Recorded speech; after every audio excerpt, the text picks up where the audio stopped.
So Greater Esther has 3,500 members, and they're all very different, although our demographics very closely resemble the demographics of our county. And that's one of the reasons that I'm very concerned about what the county is saying about our church.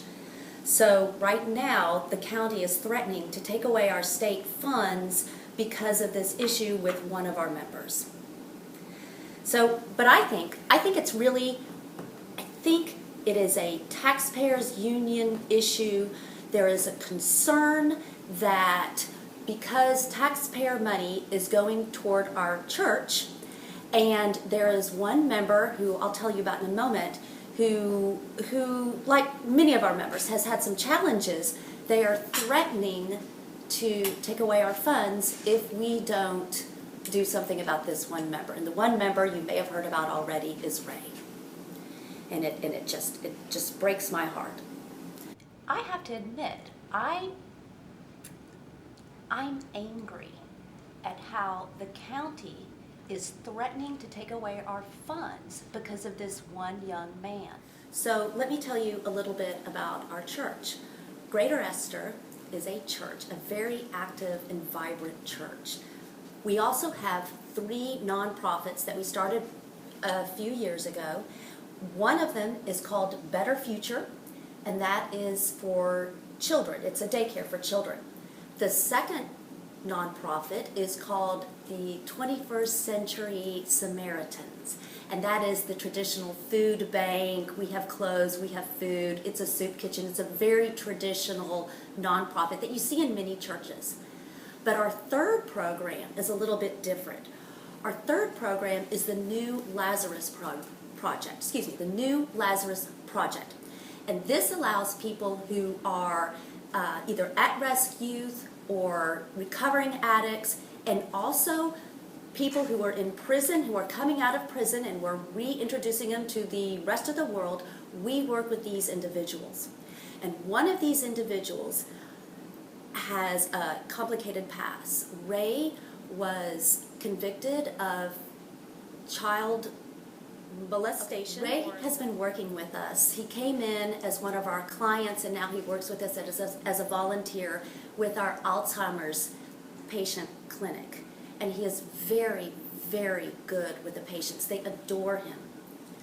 About 1,400 yards away from this clinic, we have our daycare.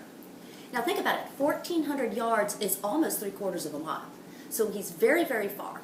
However, there is controversy, and we have members of our church and we have members of our deacons that believe that Ray should not be allowed in our facilities, and we have others that think differently. And I personally believe that we are committed to the 2 values of, 1, we are open to all, and 2, we believe in the power of redemption.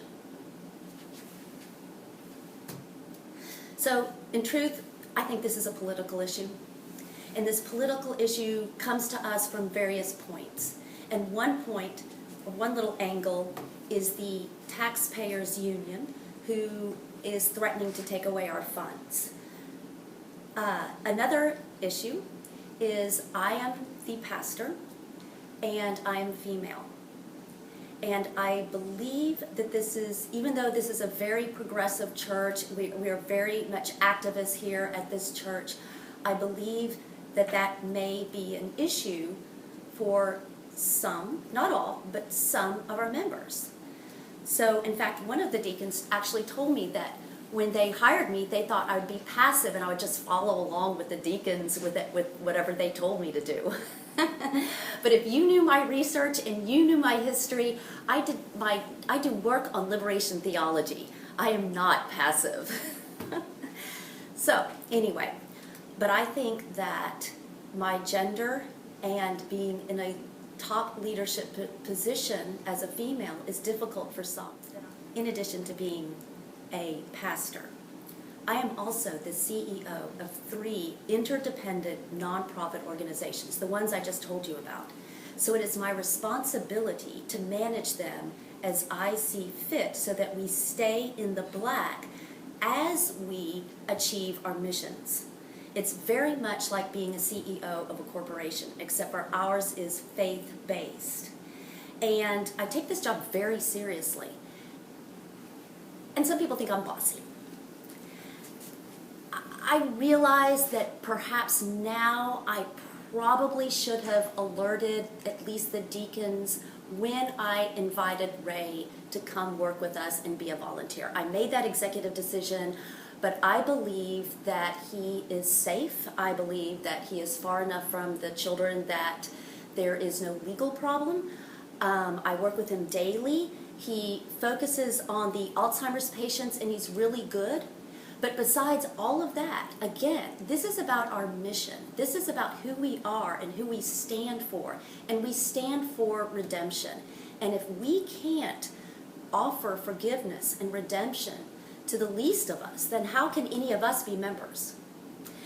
We have a wonderful church member, Miss Hattie Goodman, and she says that if we get rid of all the sinners, she'll be singing solos in the choir. And I think she's right, because I wouldn't be able to be in the church. Leaders lead. They don't compromise their values just to make a small group happy. And I think if we take the long view, I think we're making the right choice by allowing Ray to stay with us. And I worry. My contract ends in 18 months, and I would really, really like to be here another 5 years, but I just don't know if I had the deacon support. There are 5 who have strong support for me, but there are also 4 who are against me, who think that my leadership style is bossy and aggressive. They don't like it when I make decisions on my own. They expect me to run everything past them. And frankly, as much as I'm fond of them, and I know they've done really good work, they really have done good work, they're very traditional for being progressive, and they're very slow, I think, in my opinion. So I guess I would say that the deacons are split. There are a couple that I can't read, and there are some that have, weak support for me. But truly, I don't know if I'm going to have a job in 18 months. And that really, really worries me, because it's not about the job. It's just that we've created so much. And these 3 nonprofits that I started, I just feel that they're considered the model of urban development. I just would hate to be taken away after we've gotten such a great momentum. I'd like to talk about the threat of losing our subsidy. So the county is threatening that they will take away the subsidy if we don't do what they feel, where the taxpayers are pressuring them. Not all taxpayers. This one particular taxpayers union is threatening to call for their taking away of our subsidies if we don't do what they think is right for Ray and the community. And this is very troubling, because although we operate in the black with the subsidy, if we lose that subsidy, the people who would be harmed most would be the children who come to our school or our daycare, who are below the poverty line. They would not be able to come to our daycare anymore. We would have to charge everyone higher prices, which means that only the wealthier parents can send their children here, and we would be defeating our message.